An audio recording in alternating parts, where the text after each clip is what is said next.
Hi friends, welcome to my channel Lakshmibhanu వంటలు and blogs. నా స్టైల్లో వంకాయ, ఎండు నెత్తళ్ళు, ఎండు చేప, గుడ్లతో కర్రీ అయితే చేస్తున్నాను ఫ్రెండ్స్.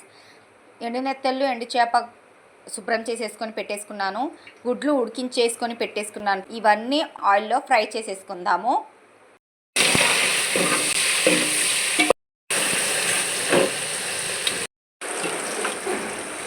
ఉల్లిపాయలు, పచ్చిమిరపకాయలు వేసేసుకుందాము. కరివేపాకు వేసుకుందాం. ఉల్లిపాయ ముక్కలు వేగాయి. వంకాయలు వేసేసుకుందాం. చిటికెడు పసుపు వేసుకుందాం. ఎండు చేపలో ఉప్పు ఉంటుంది కాబట్టి నేను ఉప్పు వేయటం లేదు. వంకాయల్ని కొద్దిసేపు మగ్గనిద్దాము. వంకాయలు మగ్గాయి.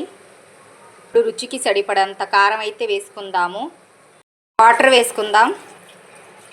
వేపించుకున్న ఎండు నత్తళ్ళు, ఎండు చేప గుడ్లను వంకాయలోకి వేసేసుకుందాం.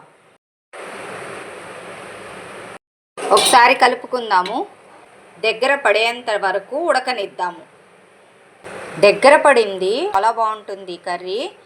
వంకాయ, ఎండు నత్తళ్ళు, ఎండు చేప, గుడ్లు curry ready friends. My channel Lakshmibhanu వంటలు అండ్ బ్లాగ్స్ ఫస్ట్ టైం చేసినట్లయితే లైక్ చేయండి, షేర్ చేయండి, సబ్స్క్రైబ్ చేయండి ఫ్రెండ్స్.